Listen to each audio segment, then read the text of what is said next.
Muy bien. Entonces, lo primero que vamos a hacer es, vamos a iniciar en oración, ¿ya?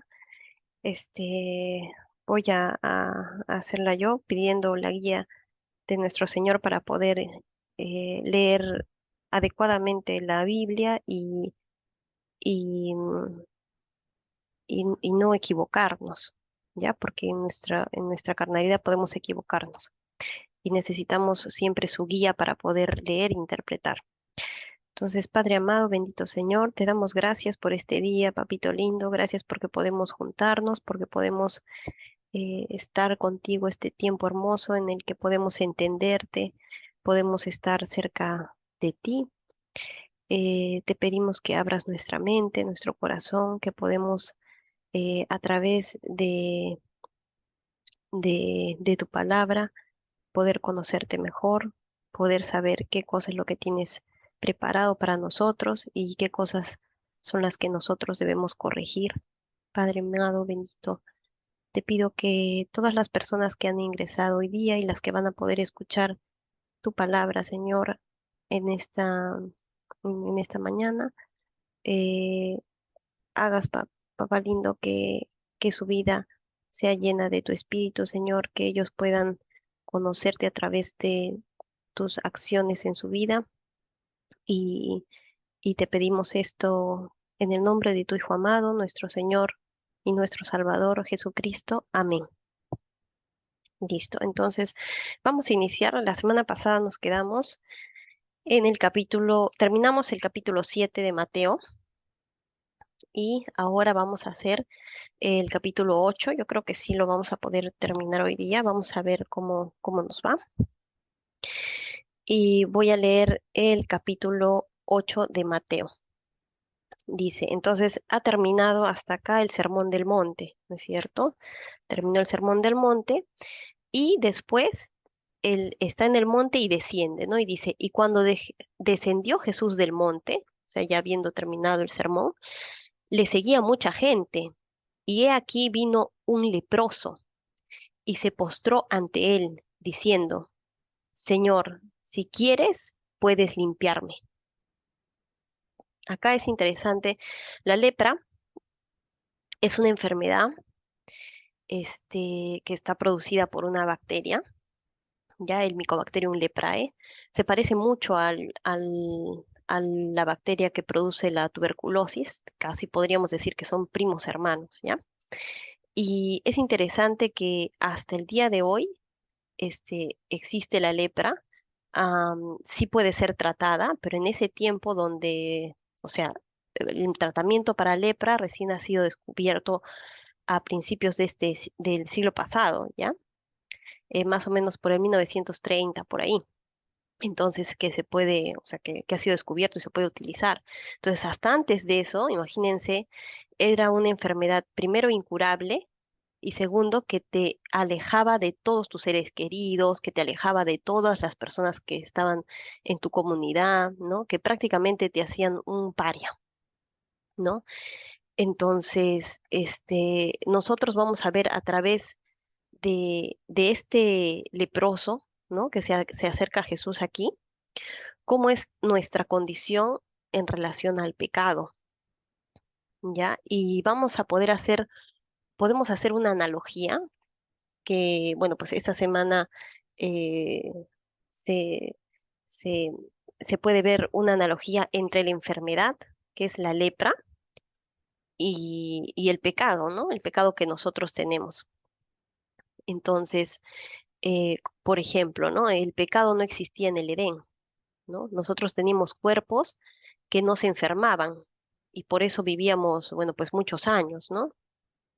Am, Jesús enseña que la enfermedad también puede ser usada por Dios para mostrar su poder y manifestarse entre nosotros y no necesariamente a causa de una maldición por un pecado cometido de forma directa por alguna persona, porque antes los judíos pensaban eso, ¿no? Que al tú estar con alguna enfermedad, quiere decir que tú o tus padres o tus abuelos habían cometido algún pecado y por eso Dios te estaba castigando, ¿no? Era como su tradición judía que decía eso, ¿no?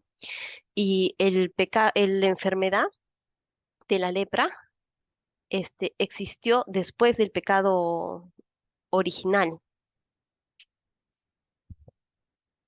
Entonces, este, mm, existió después del pecado original y eso es una manifestación de lo que significa estar sin Dios. Bueno, pues en este sentido espiritual, ¿no?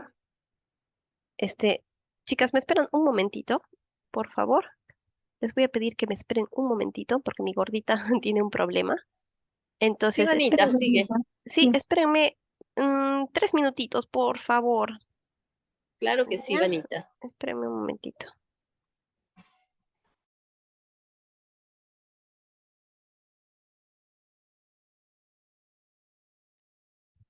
Aló, ahora sí.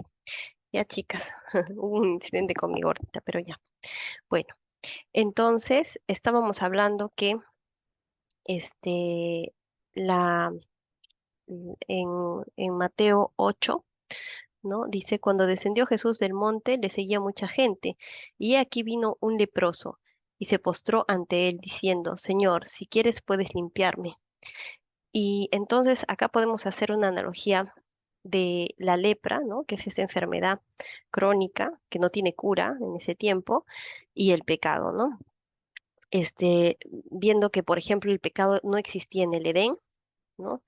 Que la enfermedad existió después del pecado original y es una manifestación de lo que significa estar sin Dios, ¿no? Ah, pero bueno, pues que nosotros podemos entender mejor cómo es ese dolor, ¿no? De no poder estar con Él. Y bueno, pues en la tradición judía, esto que les explicaba de tener alguna enfermedad, ¿no? Era como una maldición o algún pecado que había cometido tus padres o tus abuelos, ¿no? Era como como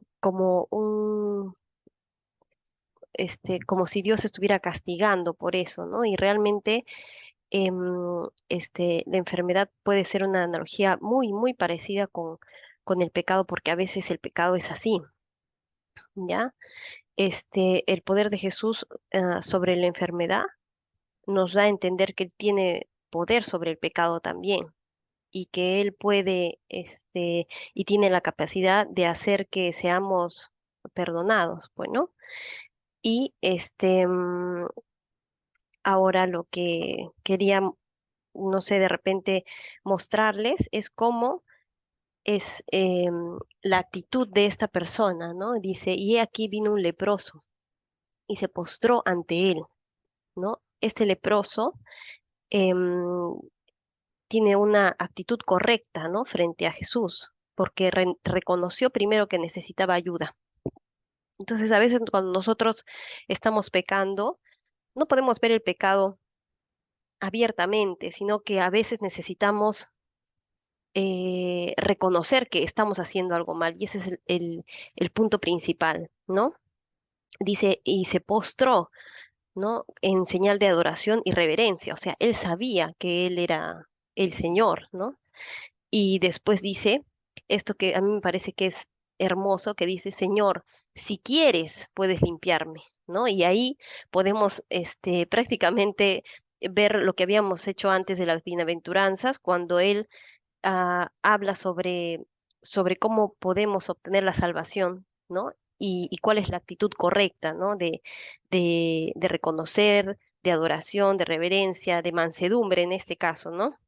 Dice, si quieres, o sea, solo si tú quieres puedes limpiarme. Jesús hubiera podido decir que no y entonces él lo hubiera podido aceptar, ¿no? Y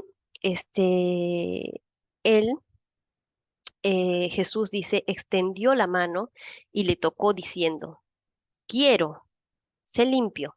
Y al instante su lepra desapareció. Entonces, a veces, em, bueno, pues en este caso, la misericordia de Dios hace que esta persona con lepra sea limpia, ¿no? De la enfermedad.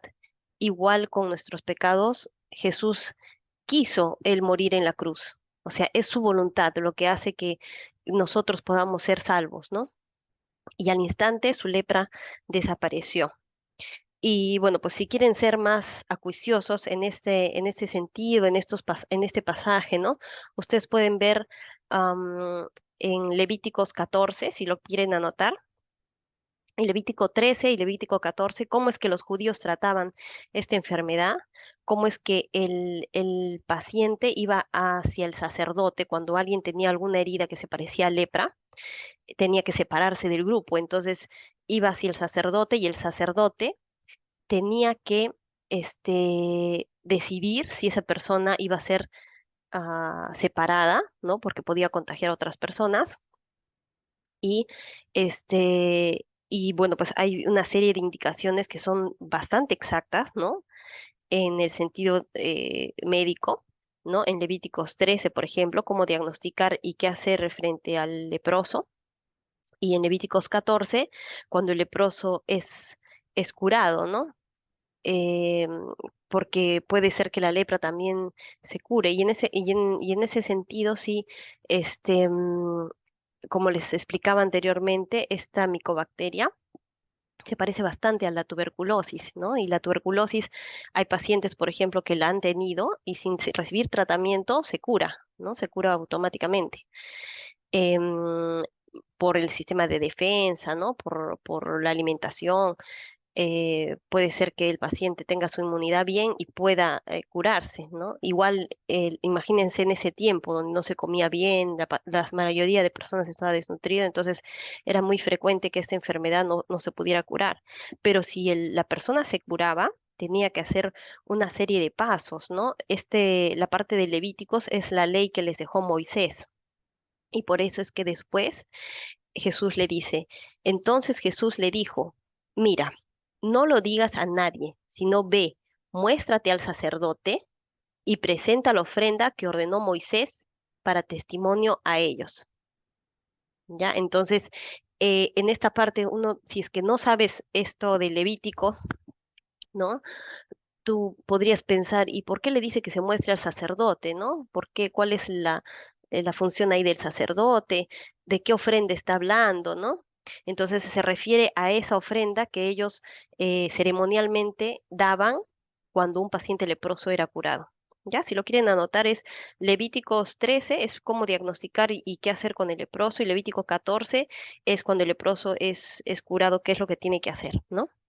Y bueno, pues entonces aquí otra vez la analogía con el pecado, ¿no? Entonces, una vez que Jesús nos hace limpios del pecado, que es el siguiente paso es eh, hacer las obras de la fe, ¿no? Las obras en el sentido de cumplir lo que Dios nos ha dicho, ¿no? Cumplir los 10 mandamientos, cumplir lo que Él quiere que nosotros hagamos, ¿no? Entonces, no es al revés, no es que las obras, ¿ya? O tus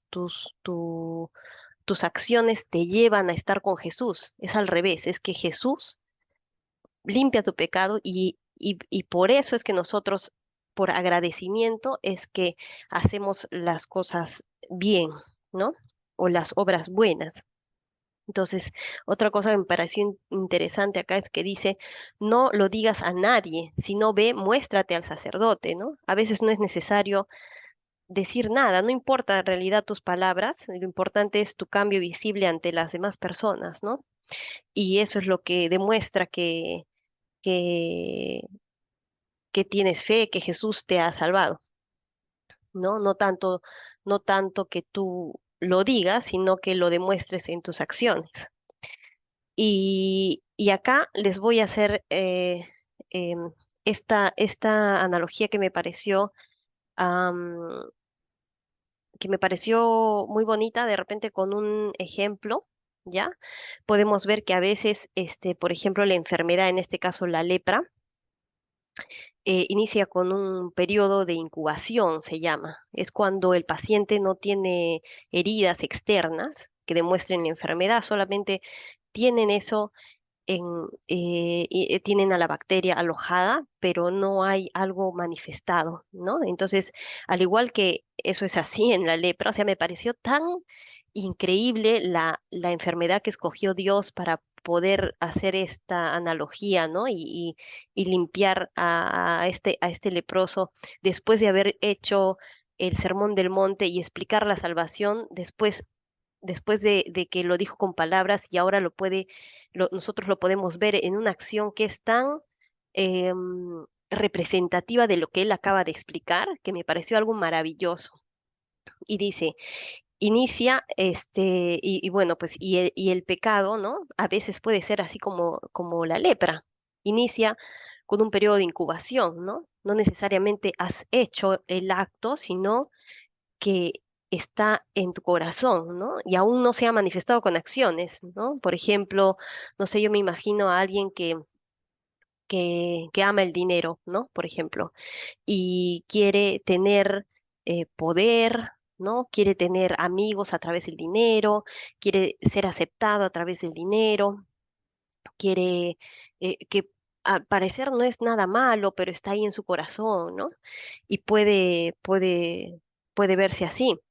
¿No? O como el adúltero, ¿no? Que está con su esposa y conoce a alguien, o con su esposo y conoce a alguien, y de pronto empieza a entrar en tu cabeza algo como que tu esposa no es tan bonita, o de repente esta chica es mejor, o este chico es más amable, ¿no? Y empieza a entrar en tu corazón sin que hayas hecho nada, ¿no?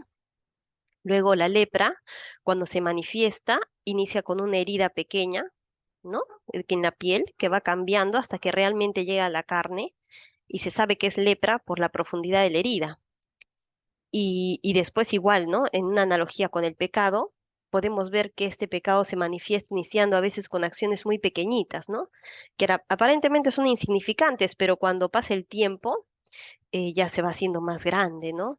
Se va haciendo más profundo el pecado, entonces se puede ver claramente. A veces, por ejemplo, no sé, alguien que quiere ganar dinero, como lo que decíamos, puede ser que de repente, no sé, la primera vez ya hiciste algo así más o menos chueco, ¿no? Para ganar algo, una coimita por ahí. No pareció tan malo porque todo el mundo en tu sociedad lo hace, entonces vas haciendo unas cosas y de pronto eso se va haciendo más grande y de pronto te vuelves un pecador cómodo, ¿no? Estás cómodo ahí, ¿no? Al principio de repente te molesta un poco, pero comienzas a hacer cosas pequeñitas, ¿no? Igual que esta herida que es pequeña, hasta que esa herida se va comiendo la carne, ¿no? Y afecta a los nervios. En la lepra se afectan los nervios, la sensibilidad, ¿no? Hay un signo que se llama anestesia o hipoestesia en las extremidades que hace que tú no puedas sentir las extremidades, ¿no? Y la zona que se está comiendo. No sientes eso, pero puedes sentir dolor también, ¿no? Pero en esa zona como los nervios están comprometidos, no hay sensibilidad. Entonces, a la analogía con el pecado, esto es igual, ¿no? Se va haciendo más evidente, ¿no? Hasta que ya no sientes que estás haciendo algo malo. Solo estás cómodo ahí, ¿no? Diciendo, haciendo la coimita, volviendo a hacer, ganando más plata, ¿no? Sientes esta como que conformidad, ¿no? Y igual en el adulterio, ¿no? De repente ya aceptas algún presente, ¿no? No has hecho nada, pero aceptas algún presente, ya están tus pensamientos, de repente ya puede ser que estés intentando, ¿no? Hacer algo con esa otra persona. ¿No? Haciendo de lado a tu esposo o a tu esposa. Entonces van dándose cuenta que el pecado este, puede ser incubado, o sea, puede ser tan largo el proceso, no es tan rápido, ¿ya? Y luego, después la lepra en la enfermedad las extremidades pierden funcionalidad, ¿ya? O sea, se hipotrofian, se atrofian, se hacen chiquitas, empiezan a perder los dedos y entonces, ¿qué pasa? Ya no sirve para lo que fueron creadas, tus manos, tus pies, ya no sirven. Entonces, igual nuestro ser, nuestro espíritu, o incluso el Espíritu Santo, si es que tú eres un cristiano y está dentro de ti, se hace pequeñito, se atrofia. Eso se llama el Espíritu Santo cuando está contrito, está tan chiquito que ya pierde su capacidad de hacer las cosas que tú fuiste llamado a hacer, ¿no? Y en ese sentido podría suceder, por ejemplo, con el dinero. Ya empiezas a ver a todos a través de ese vidrio del dinero, ¿no? Es ese cristal, ¿no? O sea, que si tú no produces, no vales nada. El humano que no produce ya no vale, ¿no? Que no produce plata, ¿no? La persona que no tiene dinero no puede ser mi amigo. La persona que, no sé, que no tiene suficiente no vale tanto como yo, ¿no? Entonces empieza a haber una serie de condiciones en nuestra mente que puede hacer que, que sean erráticas, ¿no? Y así como en el adulterio, por ejemplo, lo que decíamos, ¿no? Puede ser que en algún momento tu matrimonio se rompa y de repente eso para lo que fuiste llamado, ¿no? En tu matrimonio de ser esposo o esposa o incluso de ser padre, pierdas esa bendición de poder guiar a tus hijos, de poder guiar a tu esposo, a tu esposa hacia Jesús, ¿no? Hacia Dios, hacia la salvación eterna, ¿no? Entonces, eso puede ser, con estos dos pecados que yo les estoy poniendo como ejemplo, pero me pareció tan exacto esto de la lepra que fue tan evidente para mí después del Sermón del Monte, ¿no? Y que él pueda manifestarse de esa manera. Y entonces dice, Mateo 8, versículo 5, entrando Jesús en Capernaum, vino a él un centurión rogándole y diciendo, Señor, mi criado está postrado en casa, paralítico, gravemente atormentado. Y Jesús le dijo, yo iré y le sanaré, ¿no? Y ese es el segundo milagro de Jesús. Respondió el centurión y dijo, Señor, no soy digno de que entres bajo mi techo, solamente di la palabra y mi criado sanará. Y miren, esta parte, a veces uno puede decir, puede pensar, ¿no? Un centurión, ¿no? Está a cargo de varias personas. En el ejército romano es así. Creo que son 1000 personas las que tiene a su cargo el centurión. Entonces, él es alguien que tiene autoridad sobre personas, ¿no? Y este criado no es cualquier criado, ¿no? ¿Por qué? Porque en la zona los romanos, cuando entraban a alguna zona, a esta zona de Jerusalén, ¿no? A esta zona, lo que hacían era agarrar a los no judíos, o sea, a los gentiles, y a personas que ya dejaron de ser, o sea, judías, ¿no? Que de repente, no sé, a samaritanos, por ejemplo, los samaritanos son las personas que habían ya dejado de ser judíos porque se habían casado con otras tribus, que se habían casado con personas que no eran judías. ¿Ya? Entonces dejaban de ser judíos. Entonces los romanos agarraban a estas personas y les ofrecían entrar y ser parte del ejército. En realidad los judíos no podían hacer eso, ¿ya? Pero este centurión probablemente ha sido un judío antes y después se volvió un gentil o un samaritano al casarse con otra persona y por eso es que entra a este ejército romano, ¿ya? Eso es por historia. Y entonces podemos ver acá la misma, el mismo pasaje en Lucas, ¿ya? Lo van a buscar mientras vamos a salir un ratito y vamos a volver a entrar. Es el mismo pasaje porque ya les he dicho que los evangelios, las versiones a veces difieren un poco, pero podemos juntarlas y ver algunas cosas que de repente no están escritas en alguno o en otro. ¿Ya? Entonces vamos a salir un ratito para poder entrar nuevamente y van buscando Lucas 7, las que tienen su Biblia ahí a la mano, ¿ya? Para poder leer esa parte que es también importante.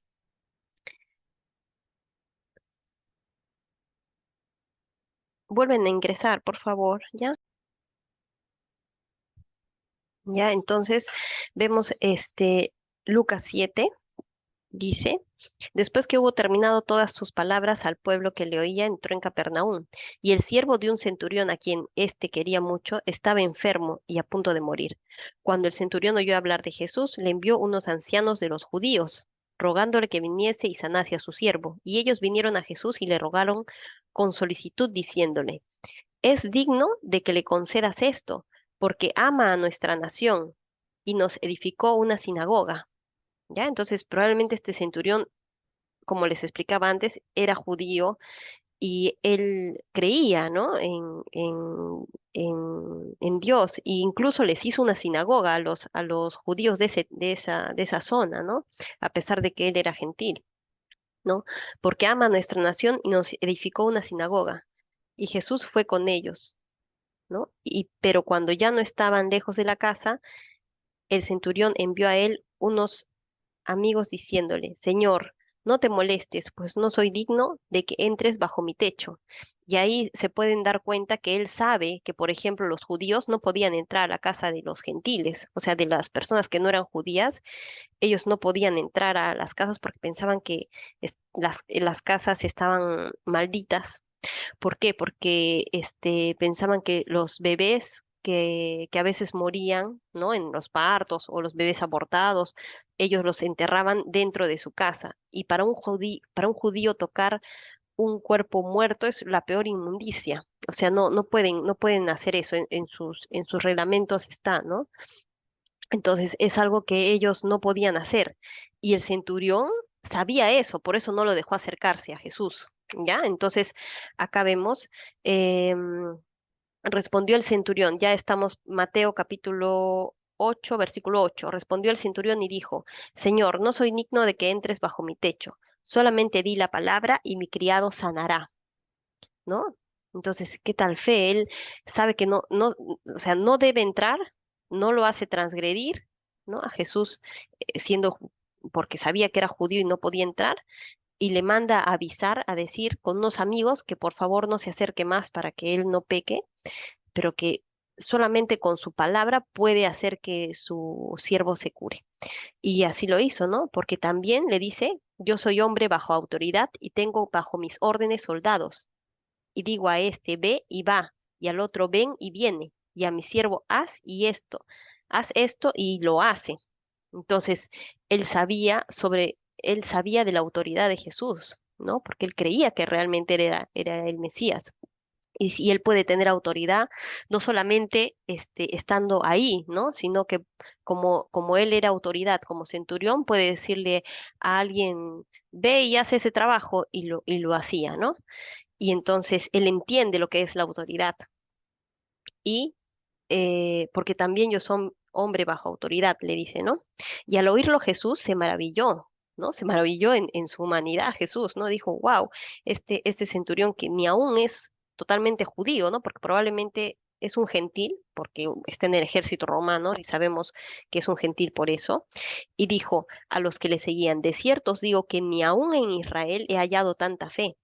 Y os digo que vendrán muchos del oriente y del occidente y se sentarán con Abraham e Isaac y Jacob en el reino de los cielos, ¿no? Ahí ya está anunciando que probablemente los judíos no van a aceptar algunas cosas, o no lo van a aceptar como Mesías y que muchas personas que no son judíos sí lo van a hacer, ¿no?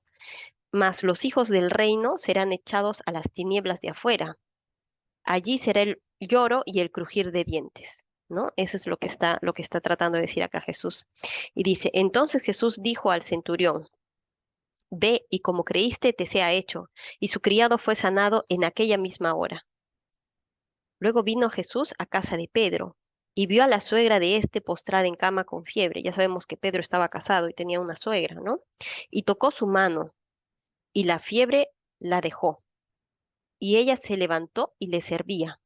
¿No? En ese tiempo la fiebre era prácticamente una sentencia de muerte porque no había antibióticos, ¿no? Tú te infectabas con algo y ya eso podría ser realmente algo muy grave, ¿no? Y cuando llegó la noche, trajeron a él muchos endemoniados y con la palabra echó fuera a los demonios y sanó a todos los enfermos, a todos, ¿no?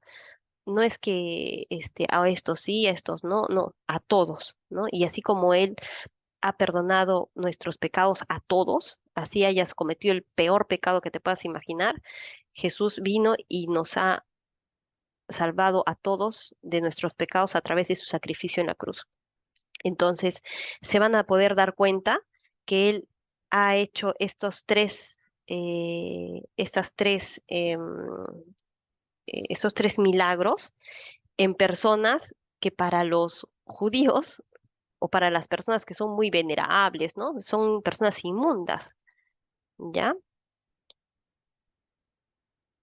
Y por ejemplo, un leproso es lo peor, ¿no? Lo peor de esa sociedad, ¿ya? Y Jesús lo sana. Después viene un siervo, o sea, un esclavo, es lo peor. Incluso hay escritos romanos, ¿no? Que dice que la única diferencia entre un esclavo, una bestia del campo o de carga y un carruaje es que el esclavo habla. Imagínense, o sea, están al mismo nivel, ¿no? Para los romanos, para las personas de este tiempo, el ser esclavo era lo último en la sociedad, ¿no? Y la mujer, ¿no? En este caso la suegra de Pedro, pero las mujeres estaban por debajo de todo, ¿no? Y acá Jesús viene a igualar a nuestra sociedad, ¿no? Prácticamente él hace estos tres milagros en estas tres personas que para los ojos de la sociedad son personas que no valen lo suficiente, pero para Jesús, en su, en su, en su misericordia, él ha venido para ellos, ¿no? También, también ha venido para ellos, ha venido para los gentiles, ha venido para las personas que realmente estamos en esa actitud de postrarnos y decir que Él es el Señor y que puede limpiarnos, ¿no? Y bueno, acá después de que termina de hacer esto, ¿no? Dice, para que se cumpliese lo dicho por el profeta Isaías cuando dijo, Él mismo tomó nuestras enfermedades y llevó nuestras dolencias. Viéndose Jesús rodeado de mucha gente, mandó pasar al otro lado. Y entonces acá se cumplen algunas profecías que están en este libro de Isaías. Yo les voy a mandar después un cuadrito donde se ven todas las profecías que han sido cumplidas en Jesús, en un cuadro comparativo. Eso le voy a tomar una fotito y se los voy a enviar más tardecito, ¿ya? Pero miren, después de que Jesús hace esto por nosotros, viene la actitud que, que toman las demás personas que están ahí, ¿no? Los discípulos. Ya hay que hacer una diferenciación acá entre los discípulos y los apóstoles. O sea, los apóstoles son los 12 apóstoles que Jesús escogió. Y los discípulos son solamente los pupilos, ¿no? Los pupilos que están ahí dando vueltas por Jesús y lo ven y lo escuchan. Este, y están por ahí y no todos son salvos, ¿ya? No todos creen en Jesús. A veces hay unos que son curiosos nomás, ¿no? Porque está haciendo milagros, ¿quién es este, ¿no? ¿Por qué hace esto? Incluso uno de los apóstoles nunca llegó a ser salvo, ¿no? Que fue Judas, nunca creyó realmente, ¿no? Entonces, que estés tú cerca de una religión, que tú estés cerca de un, de, del conocimiento de Jesús no te hace salvo, ¿no? Te hace salvo lo que tú haces, lo que tú puedes llegar a manifestar bajo el Espíritu Santo en tu conocimiento, obviamente, pero es algo que va más allá de solamente, no sé, ir a la iglesia, por ejemplo, ¿ya? Entonces, dice, viéndose Jesús rodeado de mucha gente, mandó pasar al otro lado. Y vino un escriba y le dijo, Maestro, te seguiré a donde quiera que vayas. Y Jesús le dijo, ¿no? Un escriba es como un fariseo que es el que hace las traducciones de lo que se leen en las sinagogas, ¿no? O sea que es una persona instruida, es una persona que en su conocimiento de la Torá y ahora viéndolo a Jesús ha entendido que Jesús es el Señor.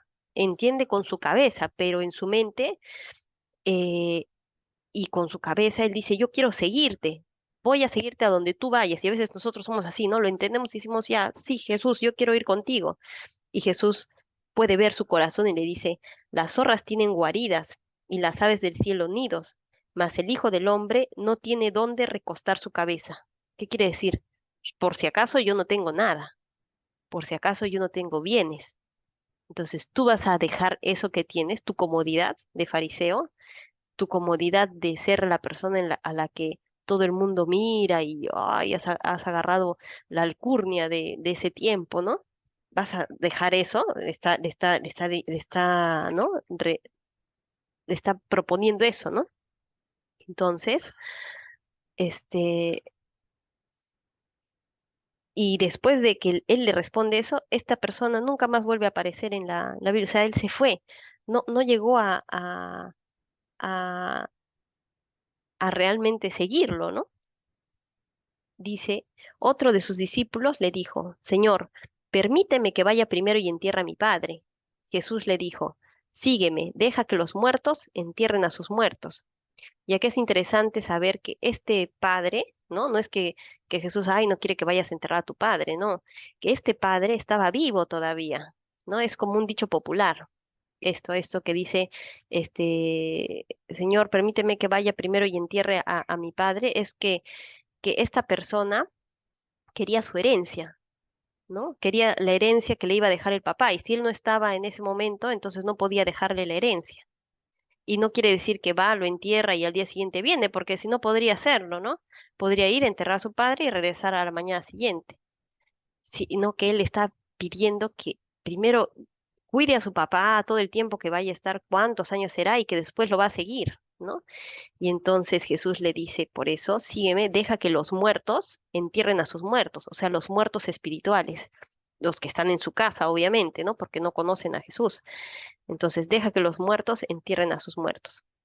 Y entrando él en la barca, sus discípulos le siguieron, ¿ya? Y está ahí ahorita en, en, en la barca, porque había mucha gente, entonces acá dice que los discípulos, no solo los apóstoles, sino que fueron varias barcas y varios discípulos de las personas que estaban ahí. Ustedes se imaginan la emoción que sentían al ver que esta persona, o sea, puede ser el Mesías y está curando gente, ¿no? O sea, lo sigues, pues, ¿no? Vas en el barco y había mucha gente ahí en las barcas. Y he aquí que se levantó en el mar una tempestad tan grande que las olas cubrían la barca, pero él dormía, ¿no? Y es maravilloso acá ver su humanidad, ¿no? La humanidad en que él está cansado, está durmiendo, porque es increíble que él pueda ser Dios y a la vez estar o sea, ser un hombre, ¿no? Que se cansa, que también siente, que se maravilla, ¿no? Y vinieron sus discípulos y le despertaron diciendo, Señor, sálvanos, que perecemos, ¿no? A veces nosotros somos así, ¿no? Señor, ¿no? Con esa desesperación, ¿no? Ustedes se imaginan una tormenta, estas personas son pescadores, ¿no? Entonces no era una tormenta cualquiera, no era una tormentita, ¿no? Era algo fuerte, ¿no? Porque para preguntarle a un carpintero qué es lo que hacemos, ¿no? Un pescador preguntarle a un carpintero qué es lo que hacemos en el mar, están desesperados, ¿no? Y a veces nosotros ah, solamente podemos ir a Dios cuando estamos así desesperados, ¿no? Y él, y vinieron sus discípulos y le despertaron, ¿no? Y él les dijo, ¿por qué teméis, hombres de poca fe? Entonces levantándose, reprendió a los vientos y al mar, y se hizo grande bonanza. Y los hombres se maravillaron diciendo, ¿qué hombre es este que aun los vientos y el mar le obedecen?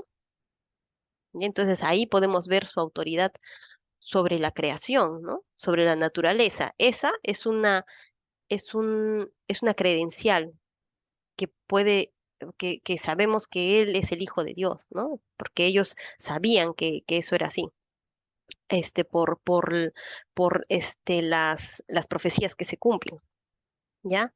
Y clamaron diciendo, ah, no, perdón, cuando llegó a la otra orilla, Mateo 8:28, cuando llegó a la otra orilla, a la tierra de los Gadarenos, vinieron a su encuentro dos endemoniados que salían de los sepulcros. Ustedes se imaginan, como les decía, estas personas vivían en las tumbas, ahí en un cementerio. Y para un judío tocar a esas personas era una cosa inmunda, ¿no? Y eran feroces en gran manera, tanto que nadie podía pasar por aquel camino. Y clamaron diciendo, ¿qué tienes con nosotros, Jesús, Hijo de Dios? ¿Has venido acá para atormentarnos antes de tiempo? ¿No? Qué increíble que hasta los demonios conocen a Jesús. O sea que a veces tú puedes conocer a Jesús de nombre, puedes, puedes incluso saber lo que ha hecho, ver tus películas de Semana Santa, saber quién es Jesús, pero realmente conocerlo, muy pocos pueden conocerlo realmente, ¿no? Y él acá demuestra su autoridad sobre los demonios, ¿no? Y dijo, estaba allá y estaba paciendo lejos de ellos un hato de muchos cerdos, y los demonios le rogaron diciendo, si nos echas fuera, permítenos ir a aquel hato de cerdos. Y él les dijo, id. Y ellos salieron y se fueron a aquel hato de cerdos, y he aquí todo el hato de cerdos se precipitó en el mar por un despeñadero y perecieron en las aguas. Y los que apacentaban huyeron y viniendo a la ciudad, contaron todas las cosas y lo que había pasado en los endemoniados. Y toda la ciudad salió al encuentro de Jesús, y cuando le vieron, le rogaron que se fuera de sus contornos. ¿Por qué? Porque primero, estas personas, si crían cerdos, no son judíos, ya son gentiles, porque los judíos no comen cerdo. Entonces eran personas gentiles. Lo segundo es que prácticamente ha matado como 2000 cerdos, ¿no? Que es la forma en la que ellos viven, ¿no? Su manera de ganar dinero es con los cerdos. Y Jesús al hacer que entren los demonios ahí, bueno, pues prácticamente, imagínense, alguien que es un gentil, que no entiende quién es él, por qué ha hecho eso, ¿no? Entonces es como que te está quitando tu día de trabajo, ¿no? Tu trabajo, entonces que se vaya porque, ¿no? No, no, no, puede estar quitándote el sustento, ¿no? Y como vieron que tenía poder, ya solamente le dijeron que se vaya y tampoco lo apedrearon ni hicieron nada más, ¿ya? Entonces, en este pasaje, ya hay una parte, am, en Marcos 1:41. Espérenme un momentito. Hay un pasaje análogo, perdón, en Marcos 5. En Marcos 5. Acá, ¿no? Ya, y cuando salió él de la barca, enseguida vino a su encuentro de los sepulcros un hombre con un espíritu inmundo que tenía su morada en los sepulcros, y nadie podía atarle, ni aun con cadenas, porque muchas veces había sido atado con grillos y cadenas, mas las cadenas habían sido hechas pedazos por él, y desmenuzado los grillos, y nadie le podía dominar, y siempre de día y de noche andaba dando voces en los montes y en los sepulcros, e hiriéndose con piedras. Cuando vio pues a Jesús de lejos, corrió y se arrodilló ante él. Clamando a gran voz, dijo, ¿qué tienes conmigo, Jesús, Hijo de Dios Altísimo? Te conjuro por Dios que no me atormentes, ¿no? Ahí le dice. Y vamos a ir de frente al 5:12 de Marcos. Y le rogaron todos los demonios diciendo, envíanos a los cerdos para que entremos en ellos. Y luego Jesús les dio permiso, y saliendo aquellos espíritus inmundos entraron en los cerdos, los cuales eran como 2000, y el hato se precipitó en el mar por un despeñadero. Y los que apacentaban a los cerdos huyeron y dieron avisos en la ciudad y salieron a ver qué era aquello que había sucedido. Vienen a Jesús y ven al que había sido atormentado del demonio y que había tenido la legión sentado vestido y en su juicio cabal, y tuvieron miedo. Y les contaron los que lo habían visto cómo le había acontecido al que había tenido el demonio y lo de los cerdos, y comenzaron a rogarles que se fuera de sus contornos, ¿no? Y esta persona que fue sanada le dijo, al entrar en la barca, el que había estado endemoniado le rogaba que le dejase estar con él. Mas Jesús no se lo permitió, sino que le dijo, vete a tu casa, a los tuyos, y cuéntales cuán grandes cosas el Señor ha hecho contigo y cómo ha tenido misericordia de ti. Y se fue y comenzó a publicar en Decápolis cuán grandes cosas había hecho Jesús con él, y todos se maravillaban. Y acá podemos ver también cómo es que no todas las personas estamos hechas eh, para hacer, por ejemplo, todo, ¿no? Nosotros podemos, hay algunas personas que eh, han sido hechas para predicar a mucha gente, hay personas que pueden ser llamadas a hacerlo con su familia, ¿no? Como es en este caso, porque Dios así lo quiere, ¿no? No todos pueden ser pastores, no todos pueden ser los que enseñan, ¿no? Pero sí podemos, aunque sea a nuestro alrededor, poder explicar cómo es Jesús, cómo es el Señor y que ellos puedan verlo en nuestra vida. ¿Ya? Entonces, creo que hasta ahí hemos acabado el capítulo 8. La próxima semana el capítulo 9. Nos hemos extendido un poquito por esto de que, de que tuvimos algunos problemas técnicos, pero ya. Entonces, voy a terminar en oración para que podamos ya salir de la reunión. Padre amado, bendito Señor, te damos gracias por este día. Papito lindo, gracias por dejarnos entenderte, Señor, porque podemos estar contigo aunque sea un momento. Te pedimos que podamos poner en práctica esta semana lo que hemos entendido, lo que hemos comprendido, o probablemente de lo que tenemos necesidad, de si algún pecado que estamos cometiendo está siendo como esta lepra, ¿no? Que está carcomiendo. Ayúdanos, Señor, que nos libres del maligno, del mal y que solamente en tu soberanía, Señor, hayan pruebas que nosotros tengamos que pasar, pero no tentaciones, Padre amado. Te damos gracias por este día y te pedimos que nos ayudes esta semana en nombre de tu Hijo amado, nuestro Señor Jesucristo. Amén. Amén. Amén. Amén, Vanita. Muchas gracias, Vanita. Listo, Muy linda las chicas. clases, como siempre. Cuídense Gracias, mucho. Vanita. De nada, Ya, les mando un gracias, abrazo igual. grande. Gracias, Vanita. Un Ya, besote. hasta luego.